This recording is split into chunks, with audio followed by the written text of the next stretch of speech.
Et on reviendra peut-être, c'est un peu de la cuisine, mais pourquoi pas sur l'histoire de la nouvelle librairie. Parce que là, c'est un exemple parfait. Ratier meurt, le propriétaire des murs de la librairie qui s'appelait Facta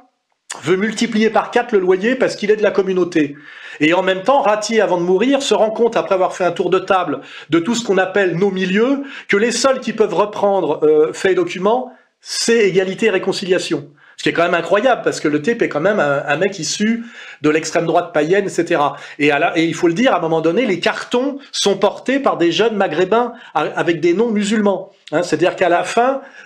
Ratier est obligé d'admettre que pour faire fonctionner encore et sauver Faits et Documents, il faut en passer par Soral et la ligne Soral.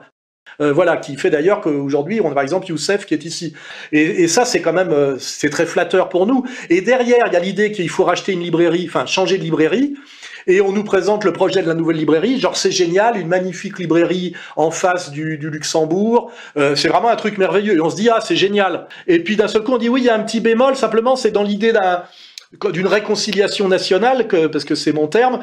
tu vas coexister avec éléments, bon je dis bon éléments, bon à la limite c'est pas méchant, puisque c'est une ligne historique, culturelle, bon qui sent un peu la poussière, et puis Ring, et là Ring c'est directement Israël, quoi, et là moi je dis non, et je me rends compte qu'en réalité on est en train de se faire baiser. Ratier est à peine mort qu'on est en train de le trahir totalement, et puis finalement on arrive à la nouvelle librairie dont l'inauguration se passe signature du dernier livre d'Éric Zemmour, avec d'ailleurs Vincent Lapierre invité à envoyer le message « j'ai quitté Soral, j'ai trahi », etc. C'est pour ça que les gens me demandent en sapis, parce que je suis pas un journaliste comme les autres en fait. Et puis aujourd'hui on voit, pour recoller tous les morceaux, que le faux bouquin de Ménard qui invite Marine à se retirer, parce que c'est déjà une menace. Hein, si tu te retires pas, on te fait humilier par Zemmour, comme tu as déjà été humilié par Macron, parce que t'as pas le niveau, ce qui est en plus vrai, c'est ça terrible. Et ben, ce petit bouquin est édité par les éditions La Nouvelle Librairie, c'est-à-dire par le fameux gang qui a trahi Ratier et qui a essayé de nous foutre en l'air, et d'ailleurs là, tu pourras d'ailleurs confirmer, Xavier, que c'est allé jusqu'à un moment donné où le fameux tapotour appelé aussi Coupe Rose, dont on ne donnera pas le nom, on laissera Libé le balancer celui-là, un de ces quatre, ça finira comme ça, a appelé les abonnés de Faits et Documents à se désabonner, parce qu'en réalité, ils espéraient me ramener dans la ligne de soumission à la ligne Zemmour par l'argent, en disant on vendra tes bouquins dans le truc, ce que j'ai refusé,